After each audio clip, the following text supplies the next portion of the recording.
warahmatullahi wabarakatuh. Kembali lagi dengan acara virtual MPLS dengan Cantika di sini. Hari ini kita akan kembali dengan pembahasan pembelajaran masa pandemi bersama narasumber kita, Ibu Sri Nurhindiastuti, SPD. Selamat pagi, Bu. Selamat pagi. Apa kabarnya, Bu, hari ini? Alhamdulillah baik, luar biasa hari ini. Alhamdulillah. Ibu Sri Nurhindiastuti ini biasa dikenal dengan nama Bu Hindi oleh siswa maupun siswi di SMA Negeri 3 Cilacap. Bu Hindi merupakan wakil kepala sekolah yang mengurusi bidang kurikulum. Baik, kita akan mulai bertanya kepada Bu Hindi. Sebelumnya, untuk kalian, jangan lupa klik tombol like, komen, dan subscribe di channel YouTube SMA Negeri 3 Cilacap. Saat ini kan kita sedang dihadapi dengan situasi new normal ya, Bu ya? Iya, betul. Yang mengharuskan baik para siswa maupun siswi dari berbagai sekolah itu melakukan kegiatan pembelajaran secara online atau biasa kita sebut dengan daring ya, Bu ya? Iya, betul. Menurut Bu Hindi sendiri nih, seperti apa sih kebijakan-kebijakan yang didasarkan yang nantinya dapat mendukung kegiatan daring ini? Oke, terima kasih. Selamat pagi kelas 10. Assalamualaikum warahmatullahi wabarakatuh. Ketemu lagi dengan saya Ibu Hindi. Kemarin sudah kenalan ya. Kita ketemu lagi di channel hari ini terkait dengan pembelajaran di era new normal atau era pandemi ini gitu ya. Oke. Terkait dengan kebijakan pembelajaran di era pandemi ini, untuk di SMA 3 kita ikuti apa yang sudah diarahkan oleh pemerintah gitu ya. Bahwa pemerintah memang sudah menetapkan bahwa pembelajaran di tahun pelajaran ini tetap dimulai pada tanggal 13 Juli 2020. Maka kita pun melaksanakannya. Namun pelaksanaan pembelajaran ternyata kan kita masih menggunakan metode pembelajaran jarak jauh atau PJJ atau istilahnya daring gitu ya kalau kita pakai gitu ya. Sebenarnya terkait dengan pembelajaran ini pemerintah sudah membuat kebijakan-kebijakan disesuaikan dengan kondisi yang ada di lingkungan masing-masing. Namun kondisi atau keadaan itu kalau kita bahasanya disesuaikan dengan kondisi masing-masing. Misalnya daerah ini masuk zona apa gitu ya. Nah, siapa yang menentukan? Yang menentukan daerahnya itu adalah gugus tugas gitu ya. Iya. Jadi pemerintah pokoknya hanya memberi arahan terkait dengan pembelajaran. Jadi pemerintah pusat akan menyerahkannya kepada pemerintah provinsi gitu ya, dalam ini adalah pemerintah provinsi Jawa Tengah. Kemudian pembelajarannya mau seperti apa? Oleh pemerintah provinsi Jawa Tengah diserahkan kebijakannya kepada Dinas Pendidikan dan Kebudayaan Provinsi Jawa Tengah gitu ya. Ya. Kemudian yang tahu persis di bawahnya lagi, maka nanti Dinas Pendidikan Provinsi Jawa Tengah akan menyerahkannya kepada cabang dinas wilayah. Kebetulan Cilacap itu kan masuk ke cabang dinas wilayah 10 bersama dengan Kabupaten Banyumas. Nah, nanti kondisinya seperti apa? Akan kerjasama dengan satuan pendidikan di kabupaten masing-masing. Nah, itu nanti kebijakannya mau seperti apa? Kemudian disesuaikan dengan kebijakan dari gugus tugas. Nah, kebetulan di sekarang ini kan kita masih kebijakannya adalah karena Cilacap ternyata masih masuk ke zona kuning kalau tidak salah ya. Jadi memang kita belum bisa mendatangkan siswa. Jadi kita pembelajarannya masih menggunakan pembelajaran jarak jauh atau istilahnya pembelajaran daring ya. Jadi untuk kelas 10 yang ingin segera datang ke sekolah gitu ya, ingin mengenal sekolahnya yang baru gitu ya. Oke, enggak apa-apa, kita virtual dulu, enggak apa-apa ya, sabar ya. Karena memang kondisinya seperti itu, yang penting kita mengikuti protokol kesehatan yang sudah ditentukan oleh pemerintah, kemudian kita ikuti aturan-aturan yang sudah ditetapkan oleh pemerintah, insya Allah nanti kedepannya jauh lebih baik dan lebih baik lagi, sehingga kita bisa bertemu dalam bentuk tatap muka gitu ya. Ya, saya rasa itu tentang kebijakan yang ada di SMA 3 sesuai regulasi yang sudah diberikan oleh pemerintah gitu. Oke, jadi berdasarkan hal-hal yang telah Ibu sebutkan tadi, Ibu berharap daringnya itu untuk kedepannya tetap berjalan secara lancar ya Bu ya? Iya, tentunya. Selanjutnya ya Bu, kan semenjak kebijakan pembelajaran daring ini dimulai, kita tentunya memiliki berbagai kendala tuh ya Bu, mau baik dari orang tua maupun dari kuota yang terbatas. Iya. Bagaimana nih kira-kira tanggapan dan mungkin solusi yang bisa Ibu berikan tentang hal ini, Bu? Oke, terima kasih. Jadi terkait dengan kemungkinan-kemungkinan yang muncul terkait dengan munculnya kendala-kendala dalam pembelajaran jarak jauh, kita sudah mempelajarinya ya, kita paham bahwa kemampuan ekonomi masing-masing orang tua siswa gitu ya, atau orang tua peserta didik itu berbeda-beda ya, apalagi dengan pembelajaran jarak jauh yang mungkin masih menjadi kendala adalah terkait dengan pembelian kuota ya, atau pembelian data ya. Nah, pemerintah sudah menginstruksikan kepada satuan pendidikan untuk memetakan ya, membuat pemetaan terkait dengan kondisi ekonomi orang tua siswa gitu ya, orang tua siswa. Nah, terkait dengan itu, untuk orang tua siswa yang memang merasa keberatan atau kurang mampu terkait dengan pembelian kuota dan lain sebagainya, nanti akan diinventarisir gitu ya, nanti pihak sekolah akan mencoba membantu mencarikan solusi. Salah satunya adalah dengan cara membantu terkait dengan pembelian paket data. Oh, jadi bakal dibikin gitu ya? Iya, tetapi kita menginventarisirnya juga harus tepat agar bantuan yang sekolah berikan itu jadi tepat sasaran. Jadi gitu ya. Bukti sebelumnya. Iya, jangan sudah mampu mengaku tidak mampu. Allah lihat loh ya, jangan gitu ya. Justru saya mampu.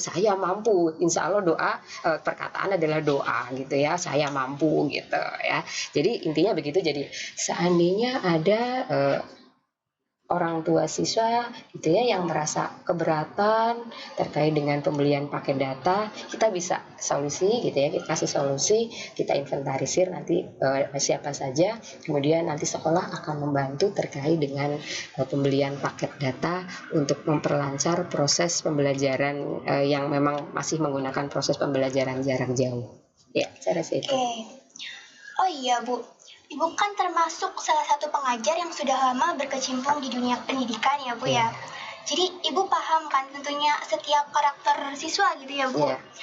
Kan ada tuh Bu yang beberapa siswa yang bisa secara mandiri memahami materi, kemudian bila dikasih tugas itu langsung bisa sendiri gitu, lancar gitu Bu.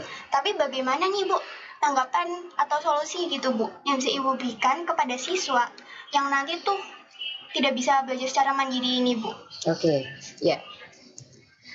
Dalam mengajar gitu ya dan mendidik siswa, kita pahamlah karakter siswa, bahwa dalam setiap rombongan belajar atau rombel atau setiap kelas itu pasti terdapat heterogen kemampuan siswa gitu ya, tidak masing-masing siswa mempunyai kemampuan yang berbeda-beda. Nah, untuk mereka yang mempunyai ciri khusus gitu ya, ciri khusus bahwa ada siswa yang memang gitu ya, cirinya adalah saya bisa belajar sendiri dengan membaca materi, saya bisa mengerjakan tugas-tugas. Alhamdulillah tipe begitu gitu ya. Tapi ada juga memang tipe siswa yang pembelajarannya harus dengan pokoknya saya harus ada guru di depan saya diajari, itu saya baru mudeng. Nah, iya. Nah, pada saat pembelajaran jarak jauh ini kan jadi kendala ya Mbak ya. Iya. Nah, untuk mengatasi hal tersebut, pihak sekolah sudah memberikan rambu-rambu kepada Bapak Ibu guru, juga sudah memberikan pelatihan-pelatihan di mana sekolah sudah mengadakan workshop terkait dengan pembelajaran online, bagaimana memberikan materi, memberikan pembelajaran kepada siswa yang tidak membosankan, tidak melulu kasih tugas gitu ya. Nah, kalau yang kasih tugas tadi, kalau anak yang bisa baca sendiri gitu ya, it's okay gitu ya. Tapi mereka yang memang terbiasa harus gitu ya, harus tatap muka dengan gurunya, itu pun ada berbagai macam pilihan yang bisa dipakai gitu ya. Bisa dengan metode, kita kan sudah banyak belajar terkait dengan cara-caranya ya. Ada yang memakai model Zoom meeting gitu ya. Ya, aplikasi masih tatap muka banyak gitu ya. Mau pakai Zoom meeting atau mau pakai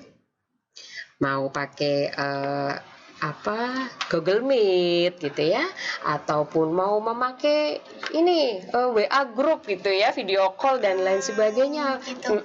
Bisa. Jadi saya rasa interaktif itu masih bisa ya. Jadi pada saat guru memakai metode itu silahkan digunakan sebaik-baiknya. Kalau kalian mempunyai kesulitan, tanya gitu ya, tanya. Jadi cuma kendalanya begini, kan kita juga tidak mungkin menggunakan selalu metode seperti itu. Tadi sudah saya katakan di depan ya, bahwa tidak semua orang tua gitu ya mampu untuk membeli paket data yang harus dipakai sedemikian lamanya begitu ya. Jadi kami juga sudah pesan kepada Bapak Ibu guru untuk memberikan cara pembelajaran yang bervariatif, menyenangkan, tetapi tidak membebani siswa dan orang tua ya. Jadi ada kalanya pemberian tugas, ada kalanya interaktif gitu ya, dan ada model yang lain, misal penyampaian melalui video seperti kayak gini gitu ya, di YouTube streaming kayak gini juga bisa. Jadi ada berbagai macam metode yang bisa dipakai tadi ya. Yang penting pembelajarannya nyampe, kemudian menyenangkan bagi siswa, tidak memberatkan bagi orang tua ya. Jadi solusinya saya rasa seperti itu. Buat teman-teman diingatkan kembali ya, jangan lupa like, komen, dan subscribe di YouTube channel SMA Negeri 3 Cilacap. Lalu nih Bu, kalau ternyata di kemudian hari kan keadaan bisa semakin membaik gitu ya Bu. Lalu pihak pemerintah gitu sudah membolehkan sekolah-sekolah dibuka lagi. Metode pembelajaran seperti apa sih Bu yang akan ditetapkan oleh sekolah demi pembelajaran sehari-hari ini? Oke, ya. Pada dasarnya pemerintah sudah memberikan ada 4 metode terkait dengan pembelajaran di masa pandemi ini ya. Yang pertama adalah full daring ya. Ya, yang pertama adalah full daring atau pembelajaran jarak jauh secara full yang sedang kita lakukan sekarang ya, karena memang kondisi belum memungkinkan. Jadi kita memang masih full daring. Tetapi seandainya ke depan nanti kemudian gugus tugas mengatakan gitu ya, mengatakan bahwa ternyata kondisinya sudah mulai membaik gitu ya, maka ada alternatif yang kedua yang bisa dipakai. Ya, alternatif yang kedua akan mengizinkan siswa untuk datang ke sekolah atau dengan pembelajaran model tatap muka. Tetapi pilihan yang kedua adalah tatap muka dengan sistem begini. Sehari masuk, besoknya pembelajaran jarak jauh, besoknya lagi tatap muka, besoknya lagi jarak jauh. Jadi seperti itu. Kalau orang bilang sehari masuk, sehari libur, sehari masuk, bukan libur sih sebenarnya ya, tetapi pembelajarannya itu dari rumah atau jarak jauh. Iya. Hari ini kita pembelajaran di sekolah, besok pembelajaran jarak jauh ya. Itu metode yang kedua. Kemudian ada lagi, kalau memang kondisi memungkinkan lagi, ada metode yang ketiga yang bisa dipakai. Apa tuh? Nah, misal kalau di SMA 3 itu kan per kelasnya 36 siswa ya. Nah, itu nanti dibuat per sesi. Sesi? Iya, jadi per sesi begini. Ada sesi pagi, ada sesi siang. Jadi misal dibagi 18 masuk sesi pagi. Nanti yang 18 masuk di sesi siang. Tetapi itu masuknya setiap hari. Maksudnya tatap mukanya setiap hari, cuma dibagi menjadi sesi karena satu kelas agar kita masih menggunakan jaga jarak ya, tetap ya harus ya, physical distancing itu harus tetap ada. Jadi satu kali masuk satu kelasnya itu adalah 18 siswa. Jadi yang separuh lagi nanti di sesi siang. Pengaturan jadwal nanti akan diserahkan ke sekolah masing-masing. Itu alternatif yang ketiga. Kemudian kita berharap kondisi semakin baik. Lah, ini nanti akan muncul alternatif yang keempat ya, yaitu sudah pembelajaran full tatap muka. Namun ini juga syaratnya berat ya Mbak ya. Syaratnya berat ya, karena kan harus tetap memperhatikan protokol kesehatan. Nah, terkait dengan protokol kesehatan ini sedikit saya tambahkan ya, bahwa nanti pada saat kita sudah masuk pembelajaran diizinkan untuk tatap muka, SMA 3 juga sudah siap ya, sudah mempersiapkan semuanya, bahwa di setiap kelas, di depan kelas sudah disediakan sarana wastafel beserta sabunnya ya. Kemudian di setiap ruangan juga sudah disediakan hand sanitizer. Jadi nanti teknisnya kalau memang sudah diperbolehkan tatap muka, nanti teknisnya bahwa siswa datang ke sekolah diharapkan jangan pakai angkutan umum. Ya, Rame-rame soalnya Bu. iya, jangan pakai angkutan umum. Mohon kalau orang tua bisa mengantar, tolong ya putra putrinya diantar ke sekolah. Ya, kemudian kalau yang udah gede-gede memungkinkan ya bawa kendaraan sendiri gitu ya. Ya, itu harapan dari sekolah seperti itu. Kemudian begitu datang dari sekolah sampai sekolah, nanti begitu masuk sekolah akan ada petugas yang akan mengukur suhu. Suhu Ya, ada Bu? ada ya. Kita sudah siapkan termogan bahwa nanti begitu siswa masuk akan diukur suhunya. Setelah suhunya normal boleh masuk ke lokasi sekolah, lingkungan sekolah. Sebelum masuk kelas wajib cuci tangan dulu ya, ada wastafel di depan kelas, wajib cuci tangan dengan menggunakan sabun, baru setelah itu boleh masuk ke kelas ya. Jadi nanti pada saat pembelajaran seperti itu, nanti pun pulangnya juga sama ya, pulangnya juga sama. Dan satu lagi, wajib pakai masker gitu ya. Ya, jadi intinya SMA 3 sebenarnya sudah siap ya, terkait dengan seandainya nanti sudah ada kebijakan bahwa sekolah boleh mendatangkan siswa. Insya Allah SMA 3 sarana dan prasarananya sudah siap. Terkait dengan itu juga kita sudah punya UKS gitu ya. Kita UKS ada perawatnya, jangan khawatir ya. Kita punya tenaga perawat di sini. Seandainya nanti siswa kok ternyata mungkin sakit atau gimana ya, langsung ke UKS, ada perawatnya, nanti langsung diperiksa. Kalau memungkinkan bisa diobati. Kalau tidak, kita langsung hubungi puskesmas. Kita sudah punya link dengan puskesmas seandainya terjadi ada siswa sakit dan lain sebagainya. Iya, kita kebetulan puskesmas dekat, jadi sudah siap. Intinya SMA 3 sudah siap terkait dengan pembelajaran di era new normal berdasarkan arahan-arahan yang ada dari pemerintah. Saya rasa itu. Terus bagi teman-teman yang ingin interaktif bertanya, boleh banget nih bertanya sekarang. Oh iya Bu, untuk kelas 10 kan masih baru di kurikulum 2013 ini. Yeah. Kan ada pembelajaran yang dinamakan lintas minat dan peminatan. Yeah. Biar adik-adik pada tahu nih Bu, bisa tolong dijelasin nggak Bu, ini gimana gitu maksudnya? Oke. Terkait dengan peminatan atau lintas minat, mungkin kelas 10 tahunya gini, bahwa kamu masuk SMA itu mengambil jurusan MIPA, jurusan IPS, jurusan bahasa dan budaya ya. Tetapi itu kata yang lebih tepat adalah peminatan gitu ya. Jadi di SMA itu ada, kebetulan di SMA 3 gitu ya, ada 3 peminatan. Ada peminatan MIPA, peminatan IPS, peminatan bahasa dan budaya. Ya, oke, terkait dengan peminatan, ini saya jelaskan bahwa masing-masing peminatan mempunyai mata pelajaran ciri khusus, ya, mata pelajaran ciri khusus yang berbeda dengan masing-masing peminatan. Ada 4 mata pelajaran ciri khusus untuk masing-masing peminatan. Yang pertama untuk peminatan MIPA. MIPA itu adalah matematika dan IPA. Maka mata pelajaran ciri khususnya yang pertama adalah matematika. Kalau biasanya anak-anak mau nyebutnya matematika peminatan gitu ya.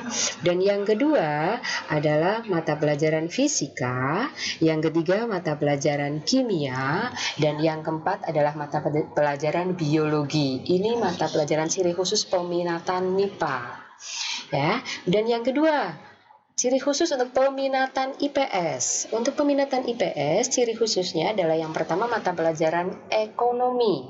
Ya, yang kedua adalah geografi, yang ketiga adalah sosiologi, dan yang keempat ada mata pelajaran sejarah, gitu ya. Nah, nanti untuk mata pelajaran sejarah memang ada 2 ya di IPS itu nanti. Kemudian yang peminatan yang ketiga adalah peminatan bahasa dan budaya. Mata pelajaran ciri khususnya yang pertama adalah antropologi, yang kedua adalah bahasa dan sastra Jepang, dan yang ketiga adalah bahasa dan sastra Indonesia, dan yang keempat adalah bahasa dan sastra Inggris. Mungkin nanti agak sedikit berbeda ya untuk yang pelajaran bahasa Indonesia, nanti ada 2 ya untuk peminatan bahasa dan budaya. Ada bahasa Indonesia, ada bahasa dan sastra Indonesia, ada bahasa Inggris dan bahasa yang keduanya adalah bahasa dan sastra Inggris. Jadi bahasa Indonesia dan bahasa Inggris itu sifatnya wajib, jadi semua peminatan dapat. Tetapi untuk ciri khususnya bahasa dan sastra Indonesia, bahasa dan sastra Inggris, itu ciri khususnya. Jadi itu ya, jadi masing-masing peminatan itu ada 4 mata pelajaran ciri khusus. Dan yang berikutnya saya ingin menjelaskan terkait dengan lintas minat. Yang dimaksud dengan lintas minat di sini adalah bahwa setiap siswa yang sudah memilih peminatan tertentu diberi kesempatan untuk memilih mata pelajaran lain di luar peminatannya. Jadi bisa ngerasain juga ya Bu. Iya, betul.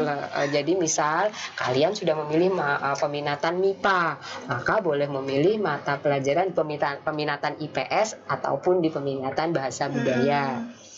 Demikian halnya yang lain, misal peminatannya IPS, boleh mengambil peminatan di MIPA dan lintas minat mapelnya di mapel MIPA dan bahasa budaya, atau juga bahasa budaya boleh memilih mapel minatnya di MIPA dan IPS. Nah, ini sekarang sekalian saya umumkan gitu ya, agar kelas 10 nanti tahu bahwa saat kalian nanti masuk, nanti kan sudah masuk ke minggu depan ya. Jadi hari Senin nanti kalian sudah mengelompok ke kelasnya sendiri-sendiri.